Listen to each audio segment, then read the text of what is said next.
that news. Flooding a real worry for several counties now across the state. Yeah, disaster emergencies have now been declared in northeast Indiana because of the high water. In fact, the governor got an up-close look at those concerns today that include flood damage to homes, roads, and farmland. Fears of more flooding now has Homeland Security stepping up operations to help local communities. Some of the areas that are underwater right now are right here in central Indiana. Mary Mills seeing firsthand the effects in Boone County. Well, we're seeing lots of this, some flooded roads, flooded fields, and lots of standing water, much of it deeper than this.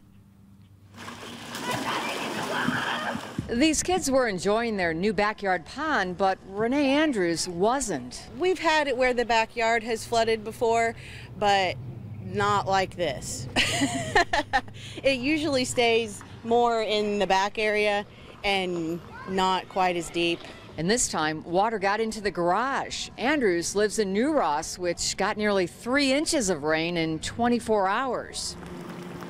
Some of her neighbors were pumping water out of their basements, including the United Methodist Church. Right now, we're just trying to make sure everything's passable and roads open. Nick Parr with the Boone County Highway Department was keeping an eye on creeks like this one, which were busting out of their banks. We do have some low-lying areas that the water's going across the roadways. Ones that are the main concern is where it's so deep it's impassable completely. So that's ones we're focusing on right now, try to get either road closed or get high water signs up so motorists are aware. This sign went up along County Road 1050 West after the Big Raccoon Creek grew even bigger, washing out a good portion of the road and flooding crops. This is as much as I've ever seen on this road. John Hume farms hay. He worries about the impact flooding will have on area crops, especially with more rain in the forecast. Yeah, that concerns me is how much more we're going to get over the next couple of days. It looked like the low's still down by St. Louis, and it's going to head this way.